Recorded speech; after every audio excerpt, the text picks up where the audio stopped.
Bom, vamos lá então. Então, estamos aí, então, tem os slides aí. O slide está aparecendo para vocês aí, tranquilo? Tá, né?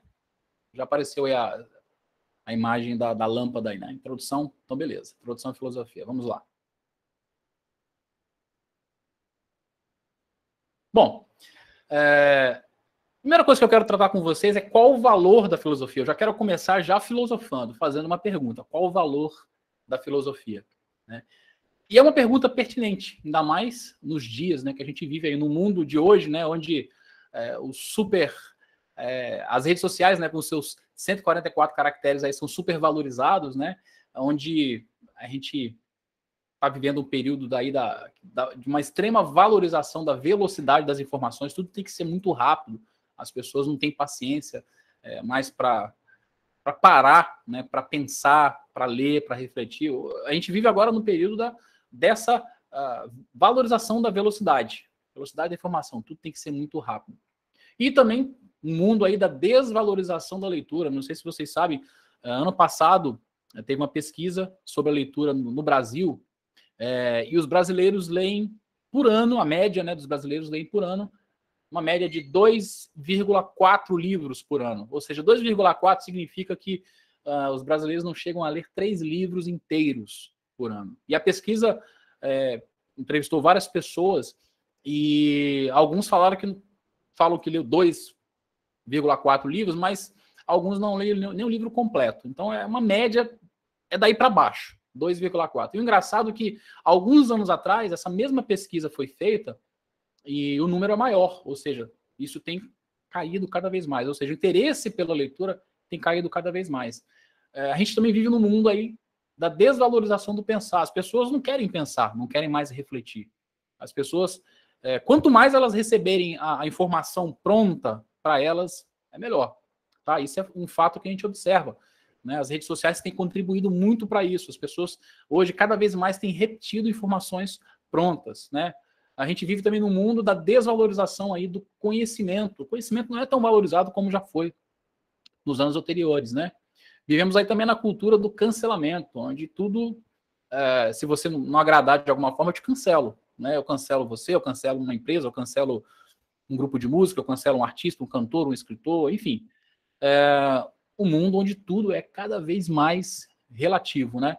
Num mundo como esse, uma pergunta como qual o valor da filosofia é muito, muito pertinente. Né? Muitas pessoas não conseguem perceber, não conseguem notar o valor da filosofia. Qual valor tem?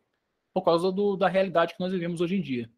Então, por isso, como ponto de partida para o nosso estudo aqui, nós iremos, em primeiro lugar, responder alguns dos principais questionamentos que as pessoas fazem, né, quando se deparam com o tema filosofia. Sempre que a pessoa se depara ali com o tema filosofia, algumas perguntas surgem. Né? Então, eu quero, em primeiro lugar, responder essas perguntas. Muitos, por exemplo, quando ouvem a palavra filosofia, acho que isso passa pela cabeça até, de repente, de alguns que estão aqui assistindo essa aula, logo imaginam ali um filósofo barbudo, seminu, sentado numa pedra, como está dizendo aí no slide, né, com a mão no queixo, pensando na vida. A imagem foi escolhida não aleatoriamente, foi proposital. Né? Temos aí o Sócrates, na imagem de Sócrates, que se encontra lá na Grécia, né? E essa, geralmente, é a imagem que as pessoas têm de um filósofo. Quando fala de um filósofo, já pensa lá de um cara lá, barbudão, sentado, seminu, né, só com os panos enrolados ali, pensando na vida. E outros vão imaginar que o estudo da filosofia, como eu já falei um pouquinho, mas reforçando, não passa de um conjunto de pensamentos e teorias sem nenhuma relação com o cotidiano. Muitos vão olhar isso, né? Pô, filosofia. Eu lembro, inclusive, que quando eu falei que eu ia fazer faculdade de filosofia, né?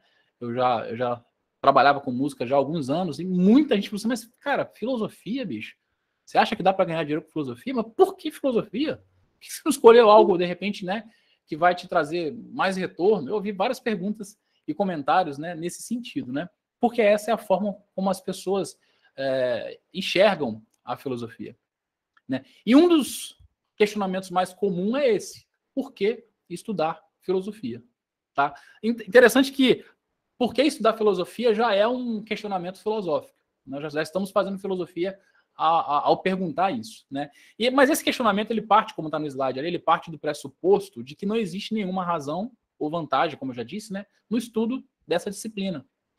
E quem faz esse questionamento tem dificuldade de perceber, de enxergar alguma vantagem prática. Tipo assim, você vai estudar filosofia, você vai ficar estudando o pensamento dos pensadores lá, famosos, Platão, Aristóteles, Sócrates, mas qual a vantagem prática disso? O que isso vai interferir, né, na nossa vida prática? Né? Aí eu listei, então, 7 razões que com certeza mostram aí como é vantajoso de forma prática o estudo da filosofia. Então vamos analisar cada uma delas aí. Em primeiro lugar, o estudo da filosofia ele desenvolve o raciocínio lógico. Por que isso? Porque a base da filosofia é a argumentação. E a principal ferramenta utilizada para isso, nesse processo, né, é a lógica.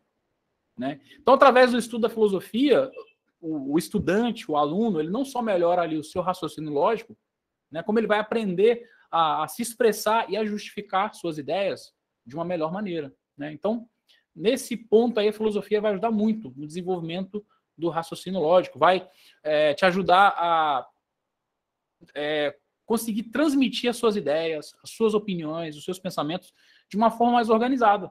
Né? E dessa forma você vai ter condições também de detectar linhas de raciocínios que não são muito bem embasadas, vamos colocar assim. Porque quando você consegue desenvolver bem o raciocínio lógico e você vê uma pessoa que não tem essa capacidade, você consegue notar falhas de uma maneira mais fácil. Né?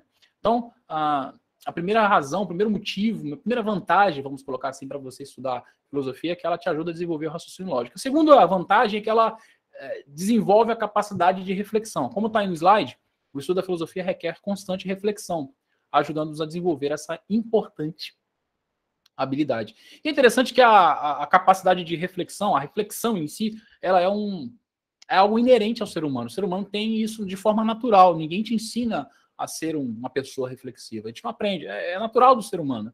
A gente já nasce com essa característica, né, com essa capacidade. E essa capacidade de reflexão, ela tem o poder de moldar de forma positiva ou negativa a nossa visão do mundo e, consequentemente, a nossa conduta. Então é importante. Hoje, uma das características dos nossos dias é que as pessoas refletem cada vez menos sobre a vida, sobre os acontecimentos, sobre tudo. Né? E isso é ruim. Né? Então a filosofia ajuda porque ela vai trazer esse aspecto, o aspecto da capacidade de refletir, de parar, de pensar antes de responder sobre algo, antes de tomar uma decisão. Então isso é muito interessante. Outra vantagem de se estudar a filosofia é que ela te ajuda a desenvolver a leitura crítica, que é uma das principais ferramentas usadas aí no estudo da filosofia. Por quê?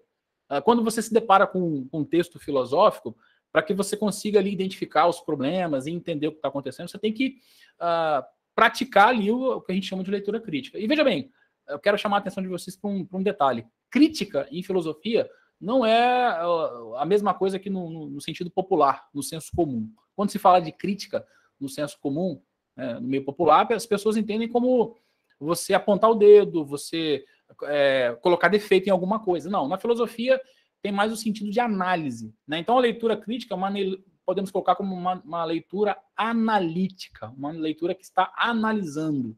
Tá? Então sempre que vocês ouvirem a palavra filosofia, na filosofia ouvirem a palavra crítica, levem para esse lado, levem para esse sentido. Né? E a filosofia vai ajudar nesse sentido. Ela é necessária para isso o tempo todo, para você analisar de maneira crítica, né? Mas não no senso comum, no senso popular. Né? E inclusive por isso que, por exemplo, cursos como Direito, Comunicação e outros contam com a filosofia em sua grade de matérias. Né? Não sei se vocês sabem, não sei se tem alguém aqui que já tem uma formação superior, que já fez algum outro curso. Né? Você estuda filosofia não só no curso de filosofia. Quando você faz Direito, você estuda filosofia. Quando você faz Comunicação, você estuda filosofia. Né? Então, a filosofia ela está presente o tempo todo. Né? Exatamente por ajudar nesse sentido. Obrigado, Jorge. Obrigadão. Né? Outra vantagem de se estudar a filosofia, a Júlia Romão colocou que fiz pedagogia e tinha filosofia. Exatamente. Que ajuda exatamente nesse lance da análise crítica, da leitura crítica. Né? Então, isso é muito importante. Outra vantagem, que é a quarta aí, né, número 4, desenvolve a criatividade. Por quê? Uma das características principais do pensamento filosófico é o caráter persuasivo. E não se engane, todo mundo quer persuadir o outro. Quando você faz um enunciado, quando você faz uma afirmação, você quer convencer a pessoa que está te ouvindo. né? Para quem aqui, de repente, prega na igreja, é professor de EBD, faz alguma coisa, lida com o público, dá aula, você quer convencer, né? Então você precisa ser persuasivo, né? É uma coisa que a gente tem que trabalhar, porque você está ali ensinando, você crê naquilo ali, então você quer convencer a pessoa de que aquilo que você está falando é uma verdade. Então a filosofia, ela ajuda nisso, ela ajuda no caráter persuasivo, porque a gente vai exercitar cada vez mais isso. E ela exercita também algo que é muito importante, além da criatividade oral, a criatividade de escrita, porque você começa a raciocinar, por exemplo, quando você vai escrever um texto, que hoje é uma coisa que as pessoas cada vez mais praticam menos, né, escrita, você pensa de maneira organizada, através do estudo da filosofia, né? Então, é interessante nesse sentido também, que desenvolve a criatividade. Isso vai te auxiliar, por exemplo, em aulas, em palestras, em pregações, né? Quando você vai falar com alguém, quando você vai expor uma ideia, né? Então, é algo muito interessante também. O estudo da filosofia também vai possibilitar, os 5 ali, sair do senso comum. O que é o senso comum? O senso comum é conhecido ali como o conhecimento vulgar. O vulgar aqui não é no sentido popular também, mas é o conhecimento popular, tá? Pode ser definido como a compreensão do mundo baseada na experiência, né? Então, o estudo da filosofia nos ajuda nesse sentido, né? Eu até coloquei na apostila, vocês vão encontrar lá no AVA, assim, o senso comum, né, são crenças e proposições tidas como verdade para a grande maioria da sociedade, mas que não foram submetidas a uma investigação pormenorizada. Então, a sociedade como um todo, ela tem várias crenças, né, que elas têm aquilo como verdade, acreditam com todas as forças naquilo, mas não pararam para pensar, para questionar se aquilo é verdadeiro, né? Não pararam para pensar nos detalhes, se aquilo procede, se aquilo tem em si uma verdade. Né? Isso é o senso comum. O senso comum é dessa maneira. Né? E o estudo da filosofia, como a gente viu anteriormente, né, por incentivar a criatividade, a persuasão e o pensamento lógico, leva o seu estudante, aquele que estuda a filosofia, a pensar por conta própria. Né? Como diria Platão, nos leva a sair da caverna. Esse sair da caverna aqui é exatamente pensar por conta própria. Não estou querendo dizer que você vai desenvolver um raciocínio totalmente seu, um raciocínio que ninguém tenha tido, mas você não vai ser levado pela massa. A ideia é que, através do estudo da filosofia, você chegue às conclusões por si só. Você pesquise, leia, né? Então, isso, inclusive, ajuda até na questão da fé. Né?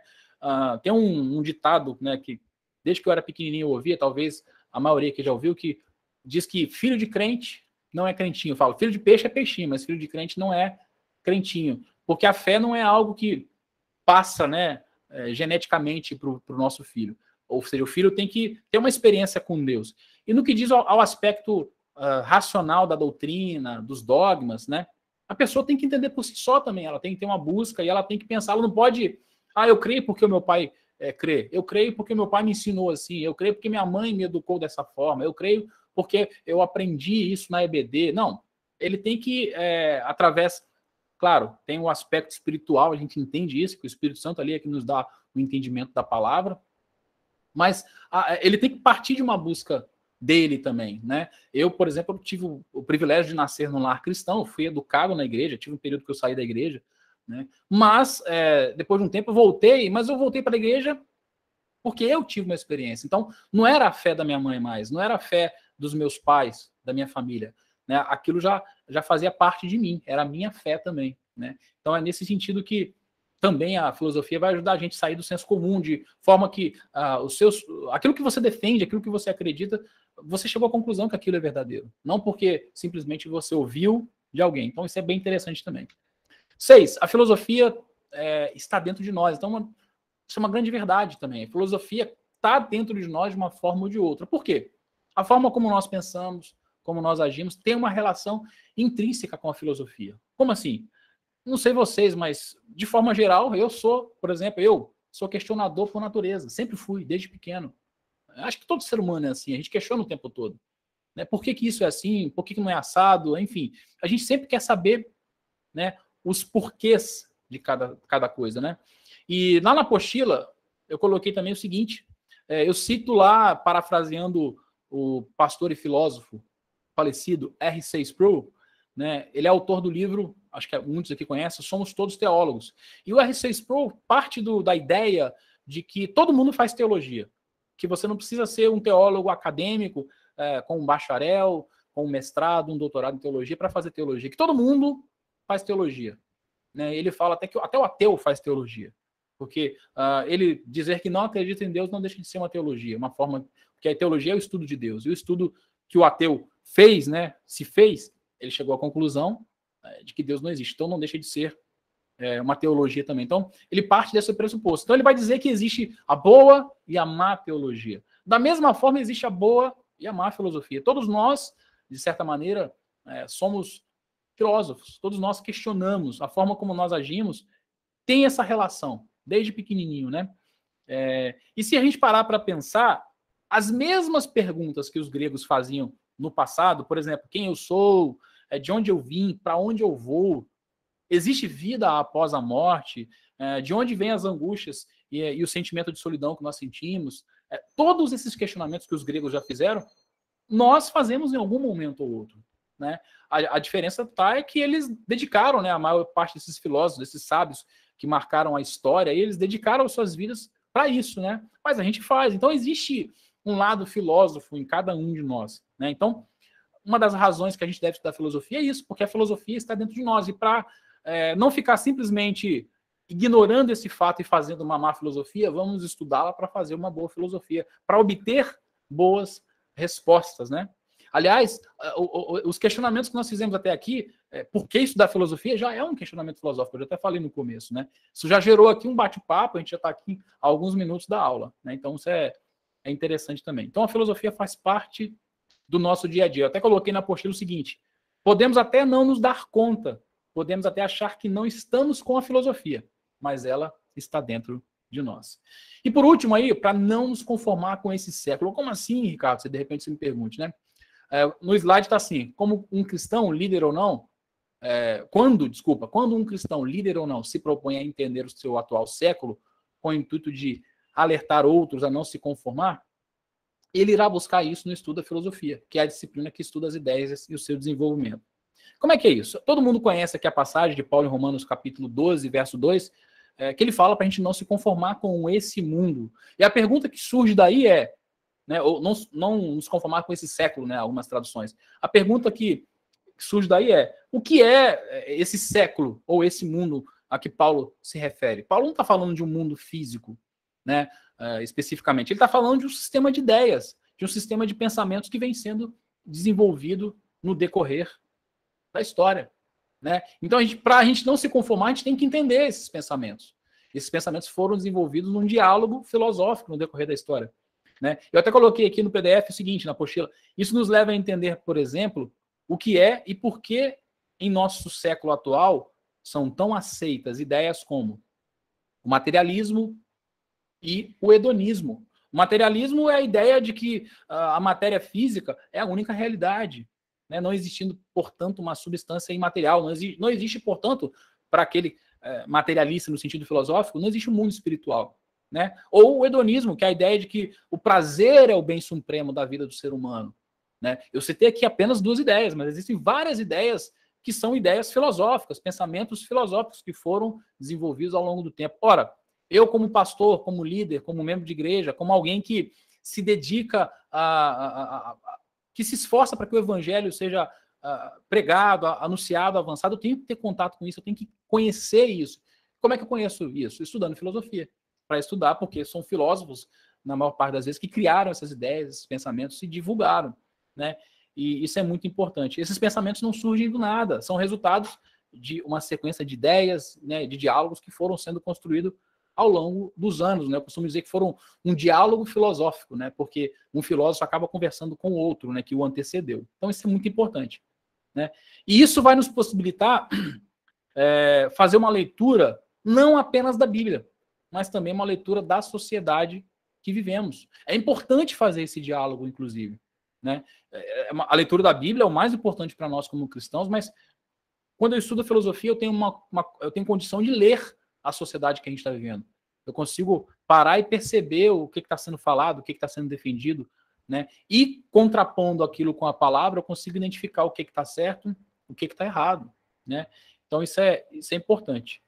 Isso permite aí uma leitura aplicada na realidade que nós vivemos. Então, essas são as razões, né, do porquê estudar filosofia. Então, quando você ouvir aí alguém falar que filosofia não é bom, que filosofia esfria o crente, né? Eu brinco, eu costumo dizer que filosofia, o máximo que ela faz é esfriar o café. É uma brincadeira que eu faço. Por quê? Porque geralmente quem gosta de filosofia, quem gosta de livros de filosofia, gosta de ler, gosta de fazer isso acompanhado de uma boa xícara de café. Então você pega uma xícarazona de café, bota café até o topo lá da xícara, pega um livro e vai ler. E às vezes você fica tão entretido ali na leitura que o café esfria. Tá? Então eu brinco, eu falo que o máximo que a filosofia faz é esfriar o café. Mas não esfria o crente, não. Esse tipo de argumento às vezes é usado para teologia também. A teologia esfria o cristão, esfria a fé. Não esfria não, esfria o café. Mas a fé não esfria não. Né? Na realidade, quem se perde nesses caminhos já estava perdido. Né? E o cara começou a estudar teologia e se perdeu, o cara começou a estudar filosofia e se perdeu. Não, o cara já não estava achado, ele já estava meio perdido já. E quando ele estuda, ele acha ali, de repente, argumentos para defender, né? É isso que acontece. Então a filosofia não esfria a fé, o máximo que ela faz é esfriar o café.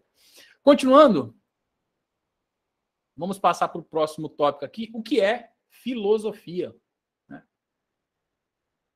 Esfria o falso fogo, o Luiz colocou, exatamente. O que é, então, a filosofia? Mais uma vez ali, ao perguntar o que é filosofia, estou mais uma vez filosofando. Exatamente, cada questionamento que a gente faz, a gente está filosofando.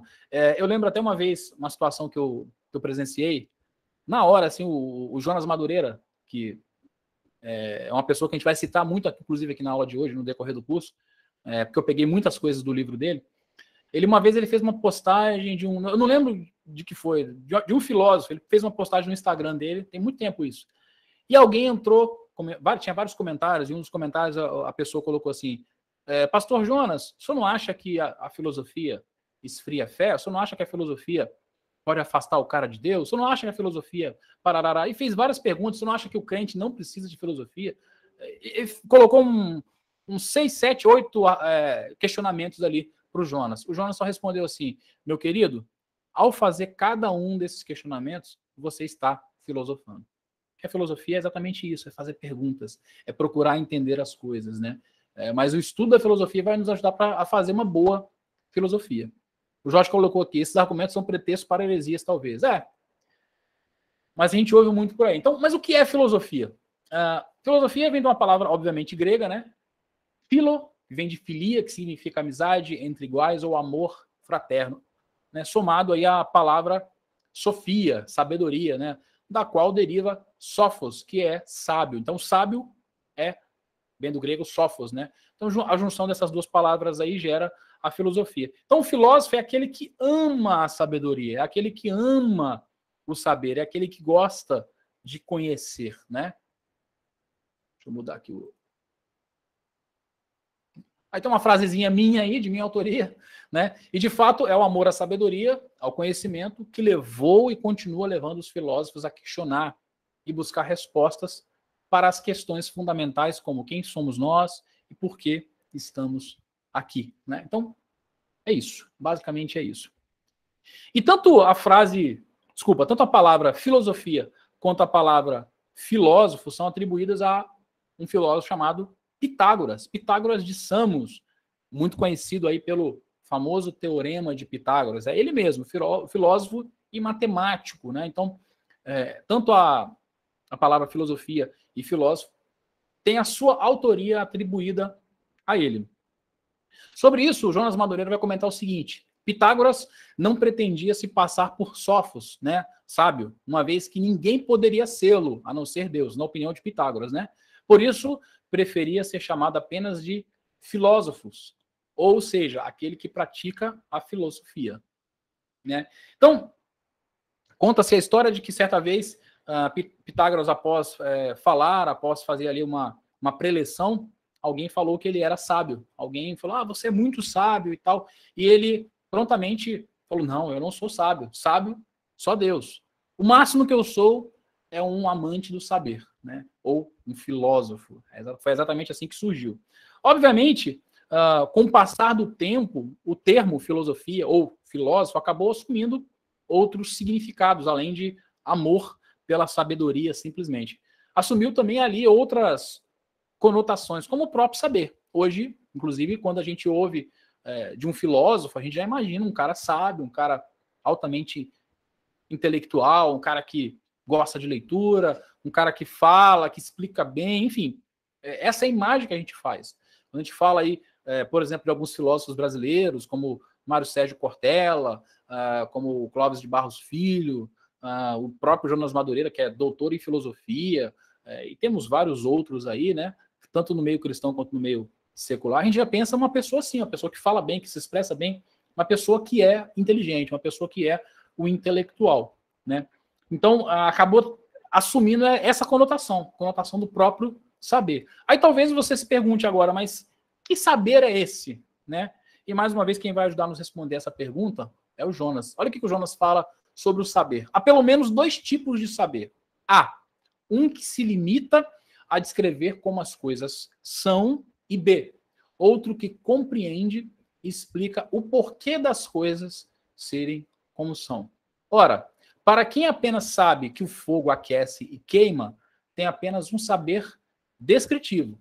Em contrapartida, quem sabe o porquê ou a razão pela qual o fogo aquece e queima, possui o conhecimento verdadeiro. Não sei se vocês conseguiram entender bem o que o Jonas colocou aí, mas colocando aqui de forma mais simples, né, em outras palavras, a filosofia ela se caracteriza exatamente por não ser apenas um saber descritivo, tá?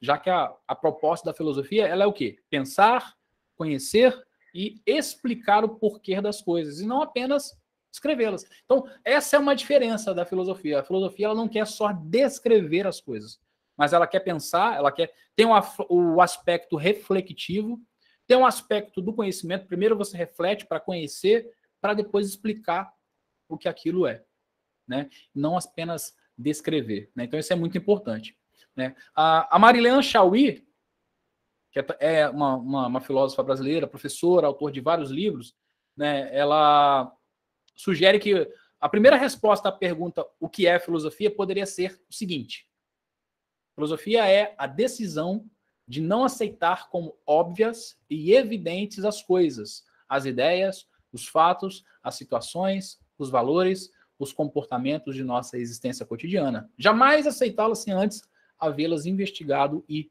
compreendido. Bem interessante, né? Essa forma como ela define. Ela fala que isso que poderia definir o que é a filosofia, né? Algo que hoje a gente não vê tanto no senso comum, no meio popular. As pessoas hoje não questionam tanto, né? Aceitam tudo como óbvio, aceitam tudo como evidente, né? Não param para questionar se aquilo é assim mesmo, se aquilo traz uma verdade em si, se aquilo realmente procede, né? Então, a filosofia, né, dentro dessa definição, é interessante, é não aceitar como óbvias e evidentes as coisas.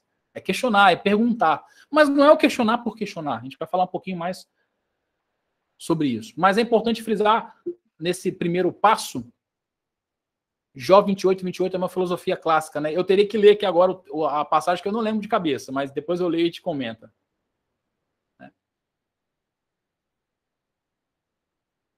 Mas o primeiro ponto que eu quero que a gente entenda até aqui é que, muito mais do que um conjunto de saberes, de conhecimentos, a filosofia é uma atitude diante do mundo. Ou seja, a filosofia não é quantos livros eu li, quantos autores clássicos eu li, quantos termos filosóficos eu sei explicar, eu sei o que é. Eu sei o que é epistemologia, eu sei o que é isso ou aquilo, usar ali os termos técnicos, né?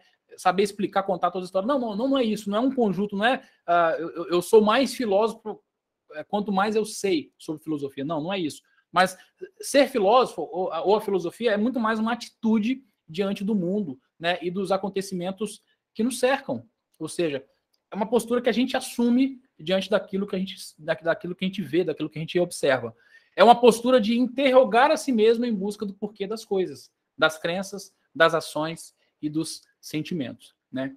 Ainda segundo a Chauí, ela vai colocar que a atitude filosófica conta com 3 características. Ela é crítica, ela é reflexiva e ela é sistemática, e podem ser definidas da seguinte forma. E aqui, antes de vocês lerem aí esse slide aí comigo, Por que é importante pontuar essas 3 características da atitude da atitude filosófica? Né? Por quê?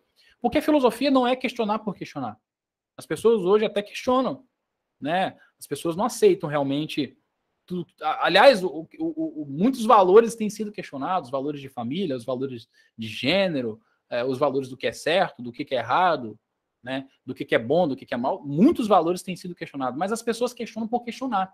Muitas vezes as pessoas não questionam porque querem uma resposta devidamente. Assumem simplesmente uma postura questionadora, né? As redes sociais a gente observa muito isso. E ela vai colocar que a atitude filosófica ela conta com 3 características, como a gente viu aí. Em primeiro lugar, a primeira característica é o aspecto crítico. O aspecto crítico ele é exatamente fazer questionamentos. O que é, como é, por que é, como é. Ou seja, isso faz parte da atitude filosófica. É questionar. E esse aspecto crítico ela vai dizer que ele é composto, né, por 2 fases. A fase negativa e a fase positiva. A fase negativa é quando você diz não aos preconceitos, diz não aos prejuízos, diz não ao senso comum e diz não às experiências do cotidiano. Ou seja, você diz não àquilo que todo mundo pensa só porque pensa. Você diz não a um juízo que é feito sem uma explicação, sem um pormenor, sem refletir, né? Você diz não àquilo que as pessoas acreditam porque eu passei por isso, é a experiência que eu tive, então eu acredito que seja assim. Então sempre vai ser assim porque eu passei por isso, né? Então a primeira característica é exatamente negativa dessa postura crítica, né? Negativa nesse sentido. Eu vou duvidar de tudo. Isso lembra um pouquinho, a gente vai falar um pouquinho mais na frente, o que Descartes, né?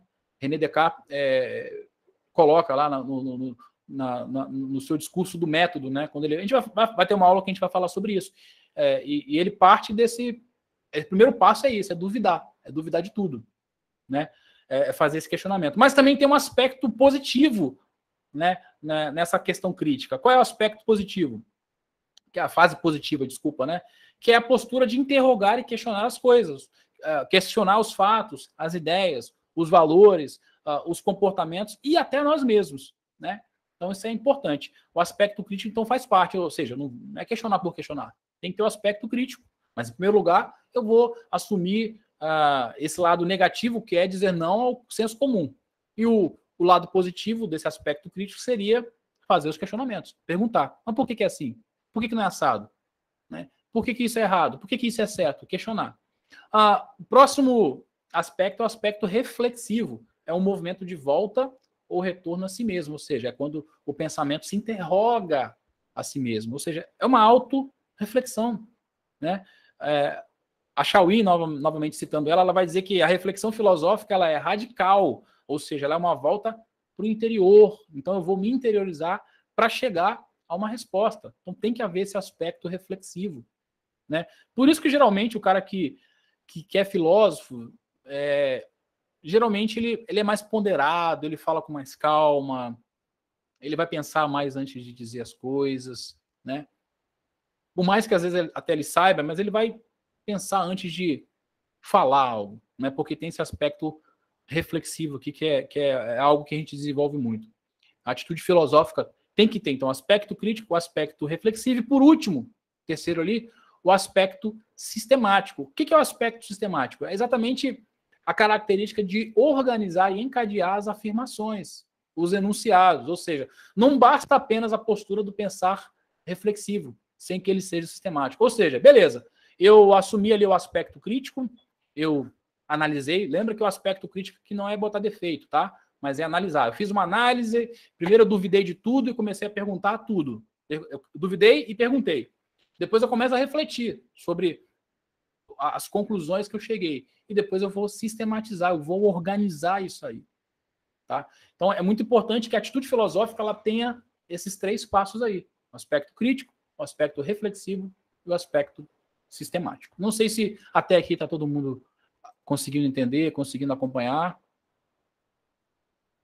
O Marcelo colocou lá. Eu não lembrei o verso, Marcelo, porque a cabeça está aqui, né? Jó 28, 28. E disse ao homem: eis que o temor do Senhor é a sabedoria, e apartar-se do mal é a inteligência. O temor do Senhor é a possibilidade. Isso, exatamente.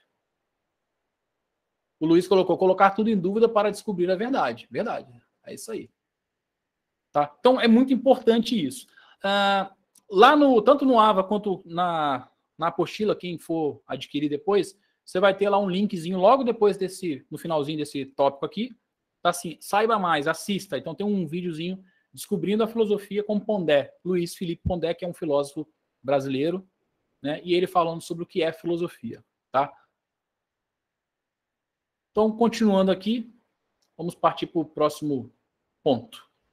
A pergunta é, como surgiu a filosofia? Eu não sei quem sabe disso, mas para quem não sabe, a filosofia greco-romana ela é dividida basicamente em 4 períodos. O período pré-socrático, o período socrático, o período sistemático e o período helenístico. Obviamente, a gente vai falar um pouco sobre cada um desses períodos no decorrer das nossas aulas, né? Mas o nosso foco nesse momento agora é o período pré-socrático, que é o que a gente vai falar um pouco mais, né, com um pouco mais de detalhes nessa aula, né?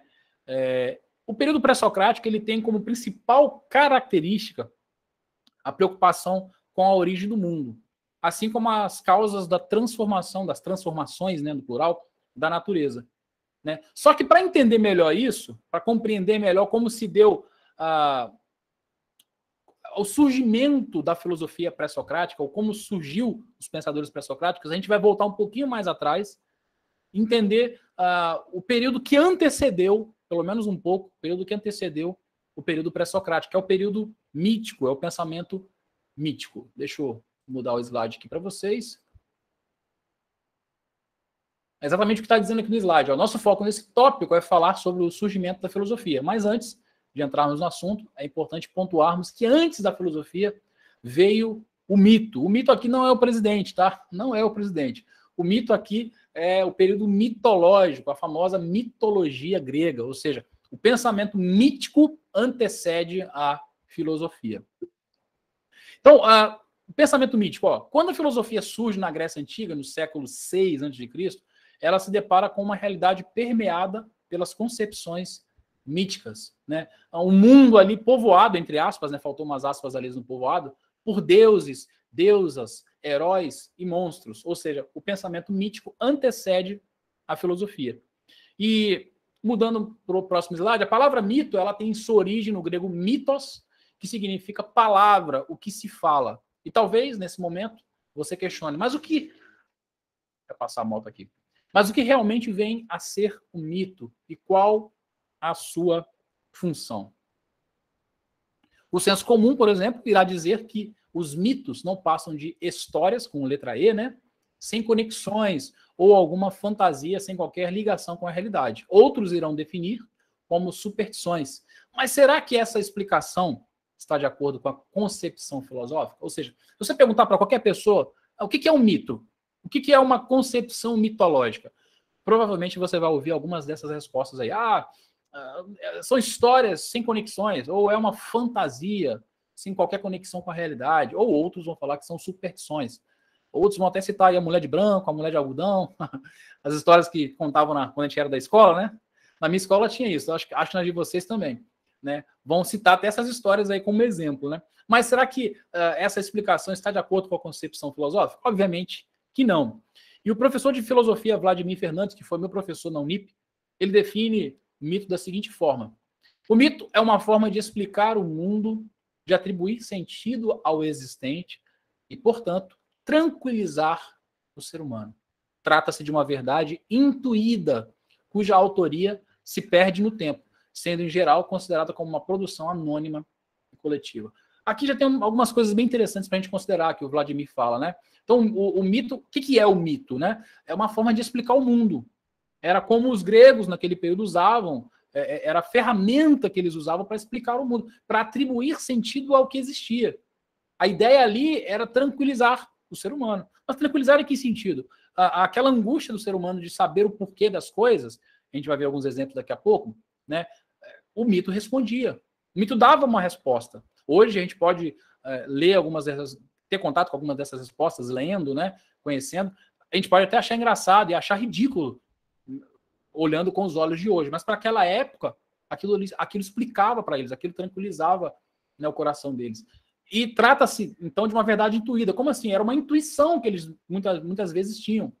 e a autoria se perdia, não sabia de onde que vinha aquele mito, quem criou, quem realmente é o autor de determinados mitos, mas sabia-se que aquilo era uma produção anônima, coletiva, que era passado de forma oral, de geração para geração, e era, né, o que explicava ali o que estava acontecendo na realidade, né? Na apostila eu coloquei o seguinte: os mitos são narrativas que têm a intenção de explicar algo, têm a intenção de explicar a origem do mundo, a existência de diversos elementos da natureza ou o comportamento humano. Existem diversos mitos, né? Narrativas míticas, e cada um vai explorar alguma coisa, vai tentar explicar alguma coisa. Eram narrativas de tradição oral, como eu falei, né? Que eram passadas de geração em geração. Agora, vale frisar que não era só os gregos que tinham ali as suas narrações míticas, né? Os seus mitos. Vários povos daquele período construíram suas narrativas mitológicas ao longo da história. Mas hoje, eu quero analisar com vocês, eu vou ler para vocês, vai estar isso na apostila, não está aqui nos slides, eu quero ler um mito para vocês, que é o mito do rapto de Cora, também conhecido como rapto de Proserpina. Não sei quem aqui já ouviu, né? Depois vocês pesquisem aí, mas eu vou ler para vocês, prestem bastante atenção. Cora, filha da deusa das colheitas, Deméter, brinca pelos campos verdejantes da Grécia. Cora é uma adolescente pura e cheia de vida. Ela corre, pula, brinca com as borboletas, colhe flores, mas Cora não sabe o que está sendo observada. Perto dali, Hades, deus do subterrâneo, observa a Cora brincar e pensa: que bela adolescente essa Cora. Hades então resolve raptar a doce Cora. Ele coloca em movimento sua carruagem puxada por 10 fortes cavalos e parte em sua direção. Cora, ao perceber o que se passa, corre, mas em vão. Hades toma Cora em seus braços e a leva.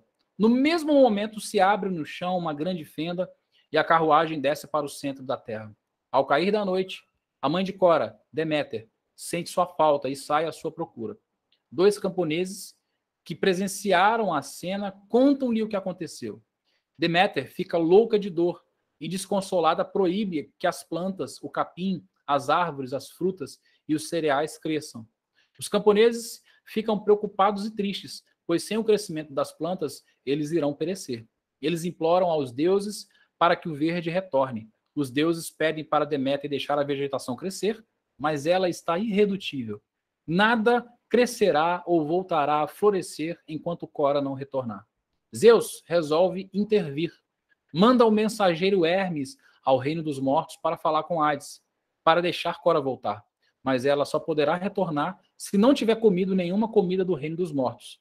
O jardineiro informa a Hermes que ela havia comido 6 sementes de romã. Dessa forma, Cora não poderia voltar. Mas Deméter não volta atrás de sua decisão e não permite que nada floresça. Zeus, então, estuda o problema e propõe uma solução, uma possível solução para o impasse. Como ela comeu apenas 6 sementes de romã, durante 6 meses, Cora ficará morando com Hades no subterrâneo. Será sua esposa e se chamará Perséfone, aquela que causa a destruição. Durante os outros 6 meses, Cora voltará e passará em companhia de sua mãe Deméter. Quando Cora está com sua mãe, esta fica feliz. Nesse período, a natureza reflete a felicidade de Deméter. A terra está coberta de verde, com flores e frutos. Quando vai se aproximando o momento de Cora partir, sua mãe vai ficando triste e a vegetação começa a mudar. Quando Cora retorna ao subterrâneo com Hades, as folhas começam a secar e a cair. As plantas e os frutos cessam de crescer e nada mais floresce. Até o sol não brilha com a mesma intensidade de antes. Quando novamente se aproxima o momento de Cora voltar, sua mãe vai ficando alegre e a natureza começa a florescer novamente. E assim sucessivamente. Eu não sei quem conseguiu captar qual o propósito desse mito. O Luiz já até colocou ali, as estações. É exatamente essa a ideia desse mito, né?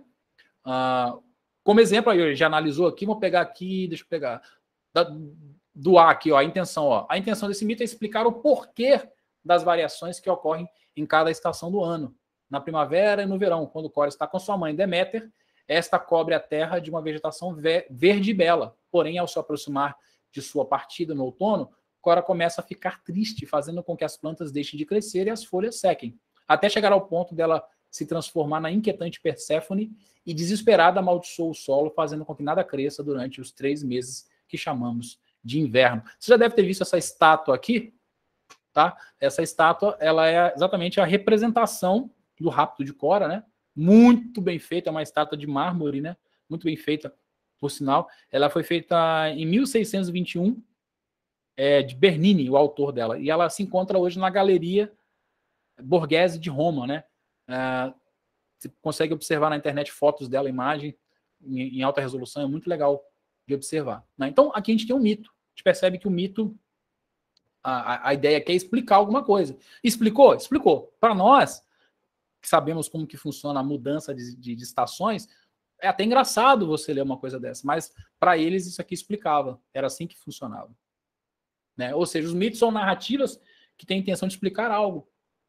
Desculpa. A origem do mundo, a existência de diversos elementos da natureza ou até mesmo o comportamento humano. Ok? Os mitos que falam sobre a origem do mundo são chamados de cosmoganias, sendo cosmos mundo ou universo e gonia gênese. Então, é importante frisar que tem essa divisão. Você tem as cosmogonias, né, que vão explicar a gênese, ou a origem, né, do universo, e os mitos que falam da origem dos deuses, são chamadas de teo de Deus, né, teogonias, né, que é a origem dos deuses, tá? Aí eu vou falar rapidinho sobre o que é cosmogonia e teogonia, para a gente poder ganhar tempo. O que acontece?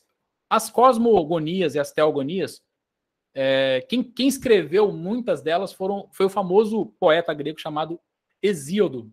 Ele viveu no século 8 a.C. Ele é tido aí como o autor da famosa obra chamada exatamente Teogonia. Só que nessa Teogonia, que é essa obra de Hesíodo, ele trata, né, da genealogia e também da hierarquia dos deuses, heróis da mitologia grega.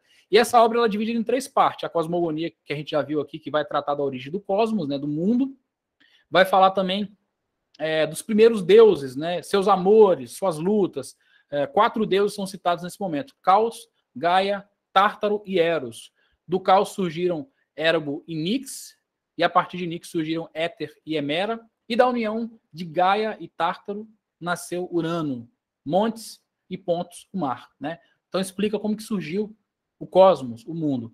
E a Teogonia é a segunda parte desse livro dele, que vai narrar a origem dos deuses, né? Quando surgiram aqui os famosos titãs, o Oceano, Ceus, Crio, Hiperion, Jápeto, Cronos, Titânidas, Teia, Reia, são os nomes bem esquisitos mesmo, Febes, Tétis, Cíclopes, e por aí vai. Então, são os titãs, vai explicar exatamente essa parte. E o período também é marcado pelo surgimento dos semideuses e de Afrodite, que é a conhecida deusa do amor e da sexualidade e da beleza. E nesse trecho vai falar também sobre Zeus, que destronou seu pai Cronos e assumiu o poder, dando início ali a uma nova fase. E a terceira parte desse livro, de Hesíodo, vai falar da Erogonia. A Erogonia, como o nome sugere aí, narra a origem dos heróis, Ero, né, de heróis, dos heróis e semideuses que nascem das aventuras sexuais de Zeus com várias deusas imortais, entre eles o famoso Hércules, né? E por aí vai. Outro caso de um semideus aí é Aquiles, né? A gente costuma falar o calcanhar de Aquiles. Tem uma história também dentro da Erogonia aí que vai explicar a origem dele, tá? Então, só para vocês terem uma ideia, quem quiser pesquisar depois, pesquisa na internet. Vai ter um videozinho que vai estar no final também do link da apostila lá e no aba também, para vocês aprofundarem um pouco mais, né? Aí aqui no próximo ponto vai falar um pouquinho do pensamento mítico hoje. Eu não vou me prender muito nisso aqui, depois vocês leem, porque a gente pode cair no erro de achar que o pensamento mítico hoje a gente não encontra mais o pensamento mítico hoje, né? A sociedade evoluiu tanto, tecnologia, a ciência evoluiu, a gente não tem mais o pensamento mítico, mas tem. Aí aqui eu conto um exemplo, né?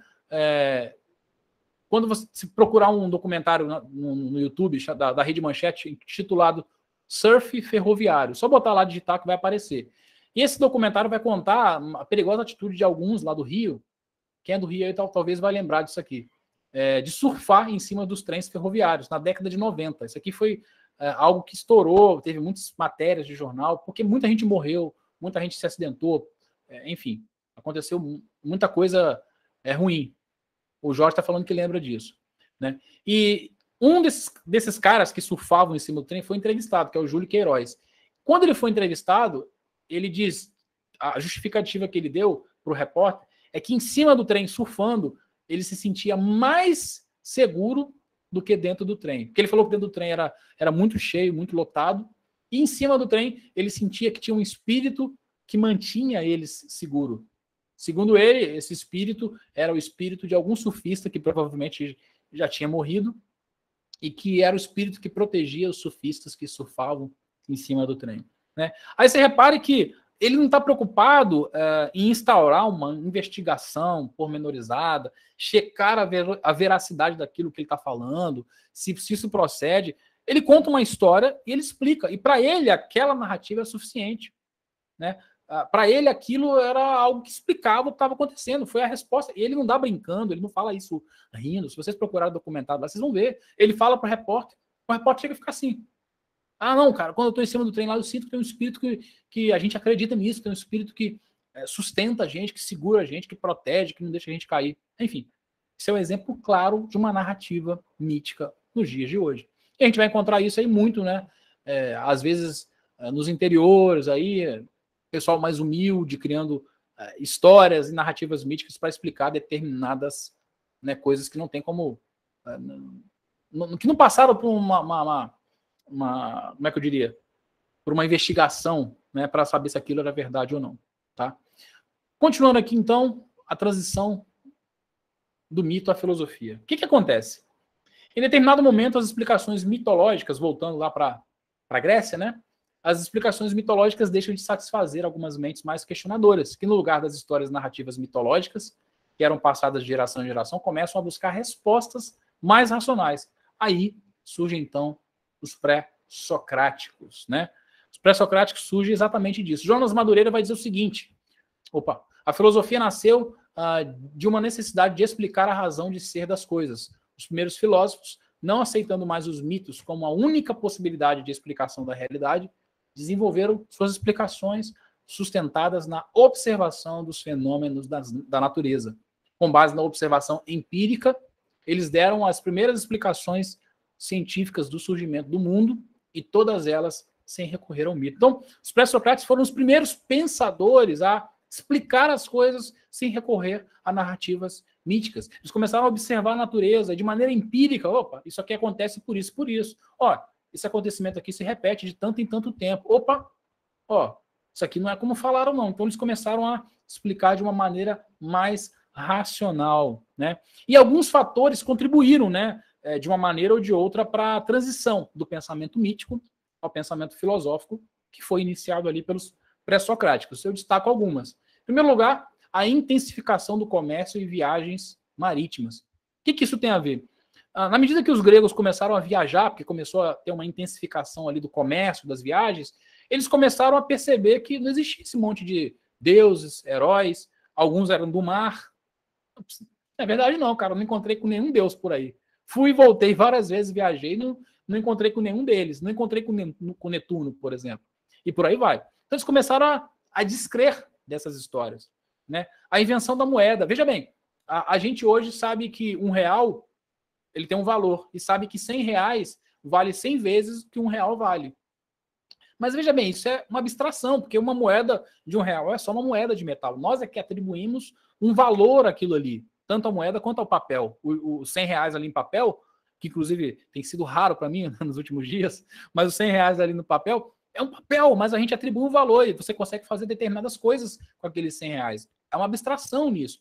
Para chegar a essa ideia de valor diferente para as moedas, né, os gregos tiveram que pensar, tiveram que raciocinar, tiveram que usar ali a cuca, o intelecto. Então, a invenção da moeda acabou ajudando nesse sentido. A invenção da escrita, mesma forma. A gente está olhando aqui para um slide que tem algumas letras, algumas palavras, né, algumas frases, e está entendendo. Mas veja bem, o que nós vemos aqui na realidade são apenas signos linguísticos. São apenas sinais que a gente olha e a gente sabe identificar o que cada um desses sinais, quando combinados, querem dizer. Né? Isso também é parte de um exercício de abstração para criar a linguagem, para criar a escrita, para criar esses signos, esses sinais. Então, isso acabou contribuindo também. A invenção do calendário, quando eles criam um calendário, eles começam a perceber que determinados determinadas coisas aconteciam de tempos em tempos. Então, o rapto de Cora lá já não explicava, não tem nada a ver com o rapto de Cora, cara, não é isso. As estações não é por causa do rapto de Cora, não é porque a mãe dela amaldiçoou tudo enquanto os 6 meses que ela está lá com AIDS. Não, não é isso. Isso aqui tem uma explicação aqui mais racional para isso. A invenção da política também, quando a política surge na Grécia ali, a gente sabe disso, né? E lá eles começaram a participar da vida pública, começaram a dar ideias, a sugerir, a questionar. Então a vida não era mais determinada pelos deuses. A vida agora era determinada por eles. Eles começaram a perceber isso. Não são os deuses que determinam as nossas vidas como a gente pensava. Porque eles eram bem deterministas nesse sentido. Tudo que acontecia de bom ou ruim era os deuses. Era porque os deuses ou estavam irados ou estavam felizes. Quando estavam felizes, abençoavam. Quando estavam irados, amaldiçoavam. Mas quando eles começam através da política, a participar da vida pública, eles percebem que não, que a vida estava, entre aspas, na direção, no comando deles. Então, isso acaba acontecendo também. E também o surgimento da polis, das cidades-estados, né?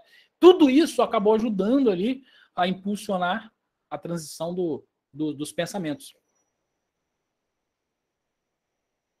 E também ajudaram a refletir sobre o poder político vigente, assim como na organização da sociedade como um todo. Então, a gente percebe aqui que foi uma transição que foi aos poucos, não foi da noite para o dia.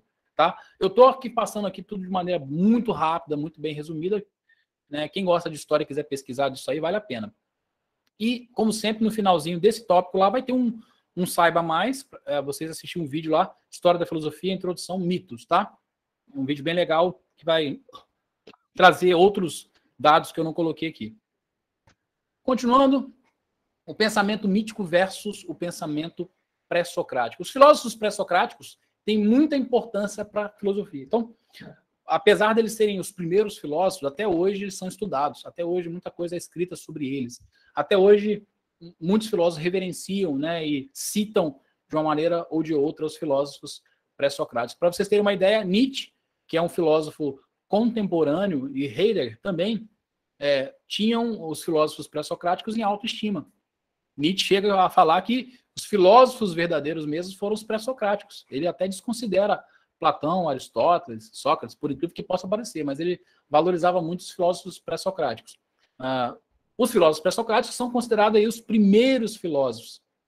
Né? Eles vão ser chamados assim, não por terem vivido antes de Sócrates, como muitos pressupõem. Quando se fala de pré-socrático, as pessoas, são os filósofos que viveram antes de Sócrates, por causa do prefixo pré ali. Não.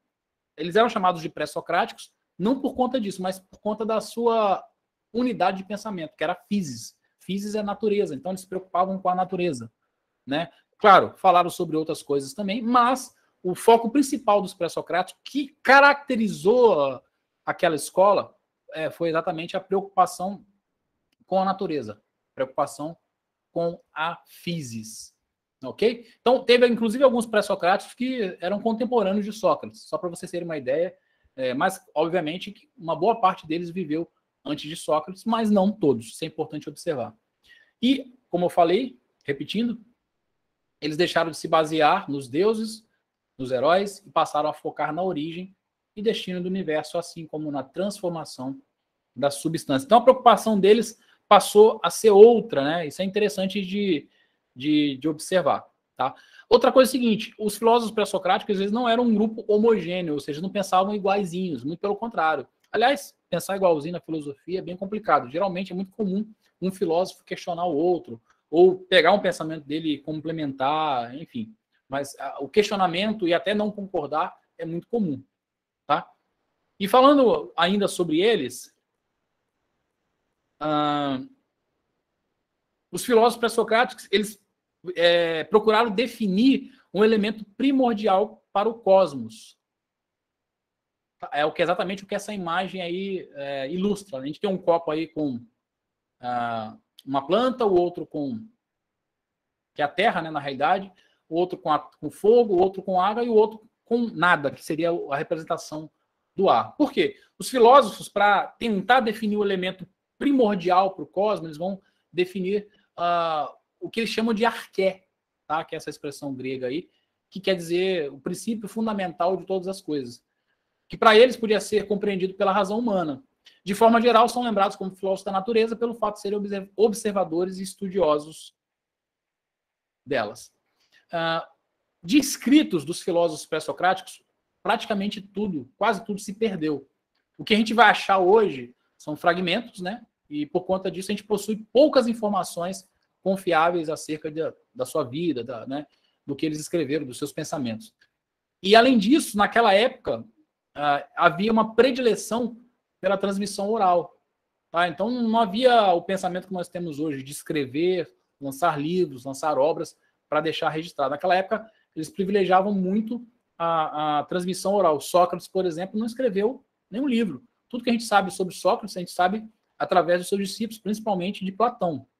A gente vai falar sobre isso. Então, antes de Sócrates ainda, isso era pior, né? Porque Platão, por exemplo, que vem logo depois de Sócrates, já escreveu um monte de coisa. Aristóteles escreveu mais ainda, né? E, além disso, tinha a questão da tradução, né? A tradução do grego arcaico. Era um grego mais antigo, que era a língua usada na época, né? Diferente das línguas usadas hoje em dia. Entretanto, alguns filósofos escreveram comentários, síntese sobre seus pensamentos. A gente pode citar aqui Aristóteles, em física, fala sobre eles, em metafísica também, Clemente de Alexandria, em miscelâneas, Diógenes Laércio, em Vidas e Doutrinas dos Filósofos Ilustres, João Estobeu, em Antologia, Simplício e Comentários a Aristóteles e Plutarco em Ensaios. Então, muitos filósofos posteriores escreveram sobre os pré-socráticos. E é exatamente esse material que a gente tem, além de fragmentos de algumas obras. E agora a gente vai passar, então, de maneira bem rápida, né, sobre cada um, pelo menos dos principais, né? São muitos, não vai dar para falar de tudo hoje, mas dos principais pré-socráticos e dos principais, as principais ideias. Na apostila, tanto no AVA quanto no PDF, quem for adquirir depois, vocês vão encontrar mais detalhes, mais informações, tá? O primeiro deles é Tales de Mileto. Ele viveu ali em 640 a 584 a.C., e ele é considerado por muitos como o pai da filosofia grega. Para ele, a arqué, que é o princípio ordenador de todas as coisas, o princípio fundamental do cosmos, que gerava tudo, era a água. Ele tinha a água como a arqué. Para ele era o elemento primordial. Em 28 de maio de 585 a.C., ocorreu um eclipse solar, né? E esse eclipse foi previsto por Tales. Tales fez uma previsão, a princípio não acreditaram nele, mas quando aconteceu, eles passaram a acreditar. Isso não só rendeu para ele uma grande fama, né? E ele é citado por alguns estudiosos como um marco ali do nascimento literal da filosofia, né? Tanto que Tales é colocado como o primeiro filósofo, tá? De todos eles. Depois a gente vai ter Anaximandro de Mileto, né? Inclusive a gente vai ver alguns nomes aqui, tá? Bem diferentes aqui, são nomes de filósofos gregos. Fica até a sugestão aí para quem vai ser papai ou mamãe aí, ó. Tá procurando um nome para o seu filho, ó. Coloca aí Anaximandro. Imagina você chamando Anaximandro correndo dentro de casa. Anaximandro! Você chamando seu filho. Brincadeira, pessoal, só para descontrair, né?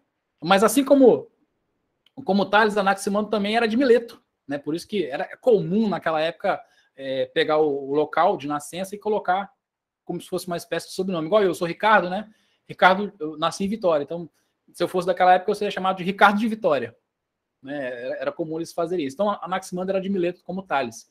Viveu em 610 a 547 a.C., foi discípulo de Tales, e para ele o princípio gerador de todas as coisas não era a água. Ó, já discordou do seu mestre, né? Do seu discipulador. Para ele não era a água. Para ele era o apeiron, que era o ilimitado, o indeterminado, né? O que não tem limite. Tá? Então, isso é uma diferença em Anaximandro. Ele vai discordar e para ele vai elencar aqui um outro elemento como a arqué. Inclusive tem uma frase de um livro dele que é: o ilimitado é eterno, o ilimitado é ilimitado, é imortal e é indissolúvel. Né? Então, para ele, a arqué era um elemento ilimitado e não a água. O último filósofo de Mileto foi Anaxímenes, né, de Mileto. Ele viveu de 588 a 524 a.C. e existem muitas poucas informações sobre ele. Ele vai se diferenciar dos seus predecessores, dizendo que o princípio gerador de todas as coisas era o ar. Então não era nem a água, nem o indefinido, o ilimitado, mas era o ar ou a pneuma, né? Segundo ele, através da rarefação e da condensação, o ar forma tudo o que existe. Depois vem aí Pitágoras de Samos, né? O famoso Pitágoras do Teorema de Pitágoras. Para ele era matemático, então os números eram meio usados para explicar o universo. Para ele, a matemática e a geometria eram os elementos essenciais para isso. Tudo para ele era números. O mundo estava organizado em torno de números. Eu não sei, inclusive, quem sabe disso, né? Mas Pitágoras que descobriu ali que uma corda musical poderia ser dividida e fez ali a primeira divisão dos intervalos musicais, que hoje para nós é tão comum, quem toca, quem canta, quem estuda música, teoria musical, você estuda lá os intervalos, né? Tônica, terça, quarta, quinta, oitava. Pitágoras foi o cara que descobriu isso aí. Né? Ele era matemático e ele descobriu através de uma corda de um instrumento chamado monocórdio, que quando você dividia, você tinha ali a alteração da altura dos sons, né, das frequências sonoras. Obviamente isso foi desenvolvido muito mais depois, mas ele tem culpa nisso aí. Né? E desenvolveu o famoso Teorema de Pitágoras, aí, como a gente já citou. A gente vai ter também Heráclito de Éfeso, viveu por volta do século VI ao século V a.C., tinha como elemento primordial o fogo. E um detalhe interessante, ao contrário da harmonia pitagórica, porque Pitágoras, ele, por causa dos números, ele achava que havia uma harmonia perfeita nos números, que a matemática sempre é exata, né? 2 mais 2 sempre é 4, 5 mais 5 é 10. Então, Pitágoras via uma harmonia numérica, né? No mundo, na organização do mundo. Para ele, para Heráclito, ele era ao contrário, ele pensava diferente disso. Para ele, a tensão, a mudança, a oposição e a dialética, né, era um princípio do universo, enquanto o Logos não só mantém a ordem, quanto governa o mundo. O Logos é exatamente a dialética, a fala, a conversa. Pega isso aqui, Logos, pega isso aqui, que isso aqui vai ser muito importante porque a gente vai falar mais à frente. Uma frase, ficou faltando um Rzinho aqui no slide, uma frase de sua autoria que resume bem o seu pensamento é: não se pode banhar 2 vezes no mesmo rio, porque tanto o rio como nós estamos em constante mutação. Nunca somos os mesmos. E é um fato, né? Ele não deixa de estar certo, porque realmente, quando você bota um pé no rio, se banha, sai e volta, nem o rio é o mesmo rio que você se banhou da primeira vez, e nem você é o mesmo você, porque você envelheceu há algum tempo. Pode ser que você faça isso com a diferença de segundos, do primeiro para o segundo banho, mas essa diferença de segundos você já envelheceu alguns segundos, você já é alguns segundos mais velho. Então é nesse sentido que ele quis dizer e faz muito sentido. Outro filósofo é Xenófanes de Colophon. Esse é um ótimo nome para colocar no seu bebê. Ó. Xenófanes de Colophon. Ele viveu em 570 até 528, nasceu em 570 né, até 528 de a.C. Passou boa parte da sua vida na Sicília e é considerado o fundador da escola eleática. Para ele, o princípio de todas as coisas era a terra mesmo. Né? Além disso, olha que interessante, ele defendia a ideia de que existe apenas um Deus único, né? Sendo por isso chamado de o primeiro partidário do Uno, por Aristóteles. Né? Não tem Uno, carro Uno. Aí vem da filosofia grega, assim como vários nomes de carro, tá? Vários nomes de carro aí, Apolo, tem relação com a filosofia grega. Se você não tinha reparado isso, você vai começar a reparar agora. Então, para ele, existia apenas um único Deus. E é interessante isso, porque os gregos eles eram politeístas, né? Eles tinham um panteão de deuses. Eles acreditavam não só em deuses, como acreditavam também em semideuses, né? Então, o Xenófanes aí é um cara fora da curva aí, porque ele fala que só tinha um Deus. Temos aí também o Parmênides de Eleia, né? Nascido em Eleia, né? Viveu de 530 a 470 a.C. Foi discípulo de Armínias, que era um pitagórico. Afirmava que havia uma identidade entre o ser e o pensamento, sendo que para ele o ser era uno, inalterável, eterno, imóvel e indivisível. Né? Esse era o elemento primordial de todas as coisas para ele. Né? É ele o personagem principal da obra de Platão, que leva seu nome. Platão tem uma obra chamada Parmênides, né? Onde Parmênides, obviamente, é o ator principal aí. Temos aí Zenão de Eleia, nasceu em 461 a.C. ali, e assim como Parmênides, seu discipulador defendia o monismo e o imobilismo do ser. Ficou conhecido por seus paradoxos. Um dos mais famosos é o que conta a história de Aquiles, o herói grego, do calcanhar de Aquiles, né, e a tartaruga. Segundo João Matar, pelo método da redução ao absurdo das teses de seus adversários, os paradoxos de Zenão chegam a conclusões teóricas que contradizem o senso comum e a experiência. Esse paradoxo de Aquiles e da tartaruga está na apostila, tanto no AVA quanto no PDF, tá ok? Depois vocês leiam com calma lá, é bem interessante. Outro filósofo pré-socrático é o Hipócrates de Agrigento. Para ele, a origem do universo era determinada pelos 4 elementos da água. Olha só, ele foi esperto, ele pegou todos: água, ar, terra e fogo. Por conta disso, ele foi considerado pluralista, né? Para ele não era só um elemento que era arqué, era vários. Temos na sequência aí Anaxágora de Clasômena, que é da Jônia, da Ásia Menor, passou cerca de 30 anos em Atenas, né? Afirmava que vários elementos são responsáveis pela origem do universo, então também era um pluralista. Nesse sentido, sustentava a ideia de partículas minúsculas e invisíveis, as quais chamava de espermata, que poderia ser traduzido como semente, né? Então, é interessante o pensamento de Anaxágora. Leucipo de Mileto, apesar de ser conhecido como natural de Mileto, os estudiosos se dividem quanto ao local de seu nascimento. Nasceu em 500 a.C., floresceu cerca de 430 a.C. Apesar de ser um pré-socrático, é contemporâneo de Sócrates, tá vendo? Além de Anaxágoras e dos sofistas. Então ele pegou ali um pouco ali de Sócrates e dos sofistas também. E ele, olha só que interessante, é o criador da teoria dos átomos, tá?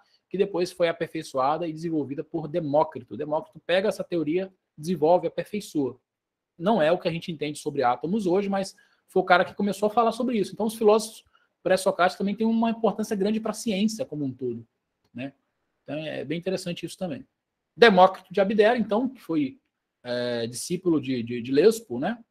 E foi sucessor na gestão da escola de Abdera, fundada por ele. Admitia os átomos, que são as partículas invisíveis e indivisíveis, como os elementos principais do universo. Então, para ele, a arqué era os átomos.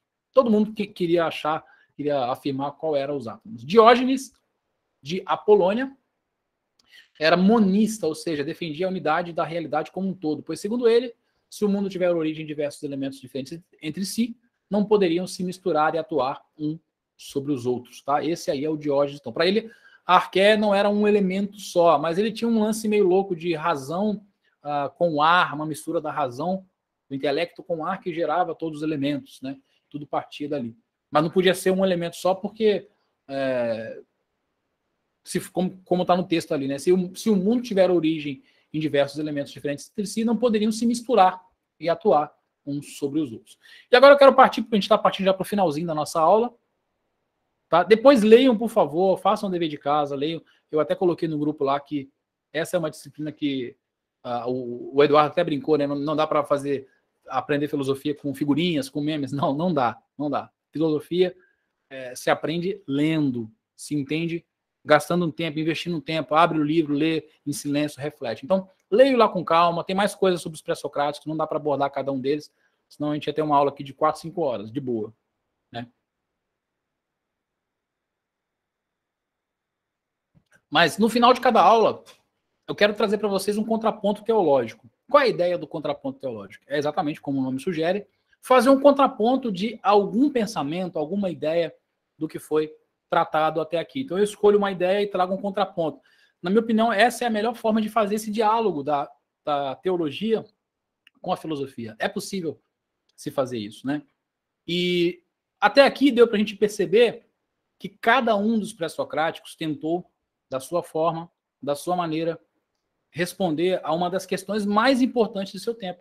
Qual é a arqué, ou qual é o princípio gerador e transformador de todas as coisas. E uma coisa que chama a atenção, pelo menos me chamou a atenção quando eu comecei a estudar esse assunto, é que quem vai responder isso não é nenhum dos pré-socráticos, porque nenhum dos pré-socráticos chega realmente num consenso, nenhum deles acerta, cada um sugeria alguma coisa, como a gente viu. Um falava que era água, outro falava que era terra, outro fogo, o outro falava que era o ar, o outro falava que era todos, o outro falava que não era nenhum desses, enfim. Cada um sugeriu, Pitágoras falou que eram os números, a matemática, a geometria, mas quem vai responder isso é João, o evangelista, né? É ele que responde de forma definitiva qual é a arqué, qual é o princípio ordenador de todas as coisas, né? Inspirado pelo Espírito Santo de Deus, ele escreveu em grego, koiné, o seguinte. Não sei quem já estudou um pouquinho de grego aí, inclusive no nosso curso de bacharel, tem lá uma disciplina de grego, você vai se deparar, quem não estudou ainda vai se deparar com isso aí, ó. En arché en hologos, kai hologos en prostonteon, kai theos en hologos. Perdoe a minha pronúncia de grego, não sou tão bom no grego, né? Eu sei só ler um pouco. E foi isso aí que João escreveu. Você deve estar pensando assim, mas pastor, professor, não entendi nada. Ele escreveu isso aqui, ó, traduzindo para o português. No princípio era o verbo, e o verbo estava com Deus, e o verbo era Deus. Ele estava no princípio com Deus, todas as coisas foram feitas por intermédio dele, e sem ele, nada do que foi feito se fez. Né? Aí, de repente, você pensa assim, tá, mas eu não entendi, o que João respondeu aí? Vou voltar no grego aqui para você olhar aqui, ó. Enarché, essa palavrinha aqui que eu estou movimentando no mouse. A palavra arché é exatamente a palavra princípio. Quando João, então, fala no princípio era o verbo, e o verbo estava com Deus, né? Ele está falando de Jesus. Jesus é o verbo, que inclusive em algumas versões a gente vai encontrar a palavra logos ao invés de verbo. As versões mais modernas trazem verbo, as versões mais antigas trazem logos. Então, João não só responde aqui ao questionamento recorrente dos pré-socráticos, como ele revela que Cristo ele é muito maior do que a arché, ou o princípio que eles procuravam. Por quê? Pois ele, além de eterno, ele é o gerador do princípio que gerou todas as coisas. Né? Por quê? João coloca que no princípio, João não fala o princípio era o verbo. João não fala a arché era o verbo. Ele fala na arché, ou no princípio, era o verbo. Ou seja, ele estava antes do princípio. Eles estavam achando que o que gerava tudo era a arché, era o princípio. Aí João fala, não, cara, vocês estão enganados.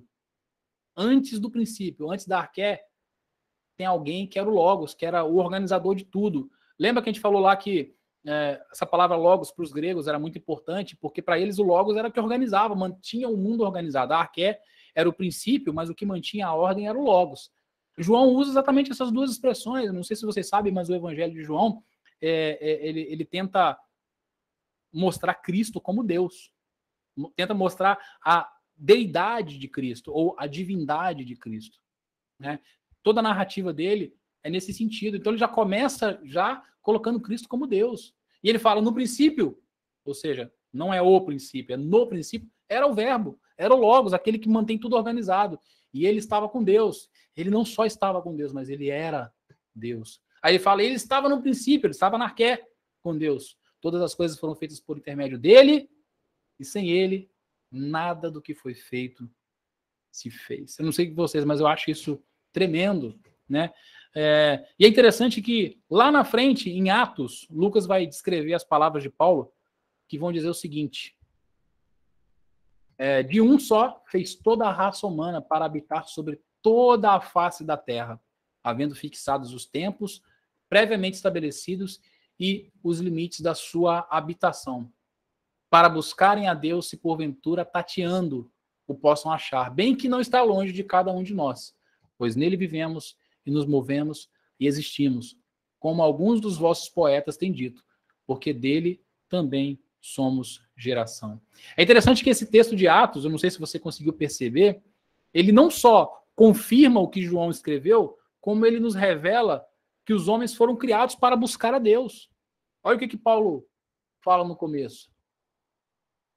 E um só fez toda a raça humana para habitar sobre a face da terra, toda a face da terra, havendo fixado os tempos previamente estabelecidos e os limites da sua habitação para buscarem a Deus. Deus criou os seres humanos para buscarem a Ele.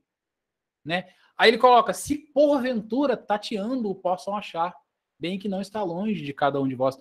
Paulo está dizendo isso exatamente para os filósofos, os epicureus e os estoicos, lá em Atos 17. Vai ter uma aula que a gente vai tratar um pouco mais, de maneira mais aprofundada nisso aí. Né? Mas o que Paulo faz aqui? Paulo confirma exatamente que os seres humanos foram criados para buscar a Deus, mesmo que tateando, que é o que ele fala, ó, se porventura tateando. Eu não sei qual a imagem que vem na sua mente quando você ouve essa expressão tateando, mas eu imagino uma pessoa andando no escuro, batendo a mão, tateando, tentando chegar em algum lugar. Você já deve ter andar num ambiente escuro, que não dava para enxergar, você não sabia onde estava o interruptor da tomada, da luz, né? E você estava tateando, batendo a mão nos lugares, tentando achar. É essa figura que Paulo está tentando trazer à mente. A figura de alguém que está tateando, buscando.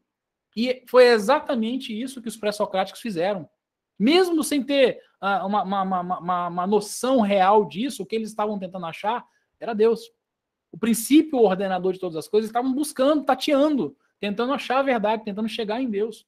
Isso vai reafirmar o que Paulo escreveu em Romanos, capítulo 1, 20. Paulo disse o seguinte: porque os atributos invisíveis de Deus, assim como seu eterno poder, como também a sua própria divindade, claramente se reconhece desde o princípio do mundo, sendo percebidos por meio das coisas que foram criadas. Esse texto é sensacional, é só os atributos de Deus, aqueles atributos invisíveis, o eterno poder de Deus, como também a sua própria divindade, a gente reconhece desde o princípio do mundo. Como? Pelas coisas criadas. Então, esses homens eles estavam olhando para onde? Para a natureza. Eles ficaram conhecidos como filósofos da physis, filósofos da natureza. O que eles estavam fazendo? Procurando Deus.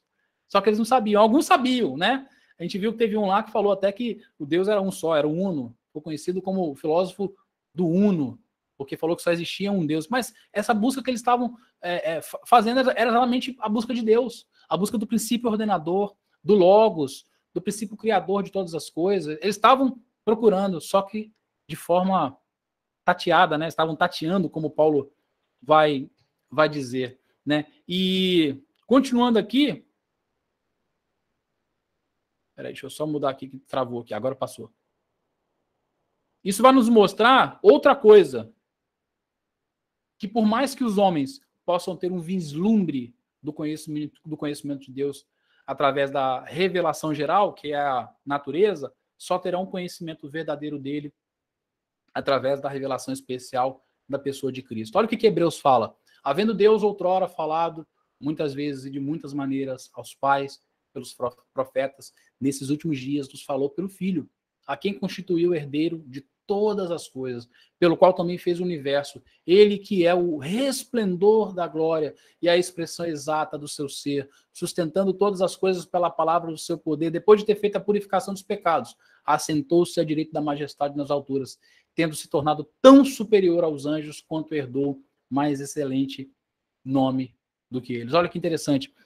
Em teologia, para quem não sabe, a gente estuda que existe a revelação geral de Deus, que é a revelação de Deus através da natureza, e a revelação especial, que é a revelação que acontece através da pessoa de Cristo. Né? Aqueles homens, eles estavam tateando. Pela revelação geral, eles até conseguiram ter ali um pequeno vislumbre do conhecimento de Deus.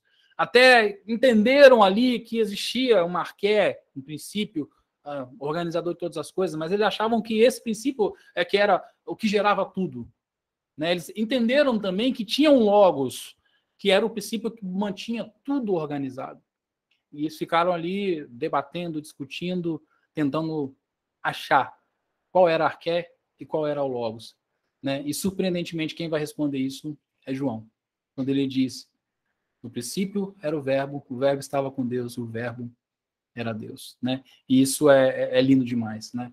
Então, é isso. A nossa aula acaba por aqui. Eu espero que vocês tenham entendido o percurso que a gente fez até aqui, e na aula que vem a gente vai dar continuidade. E essa é a ideia, sempre finalizar a aula com um contraponto teológico.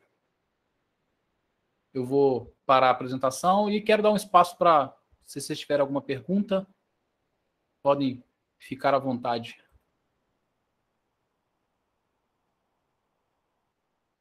Não sei se eu fui rápido, né? Se eu fui rápido, me perdoe, mas é porque é bastante conteúdo para falar. Vou interromper aqui a gravação. Só um minutinho.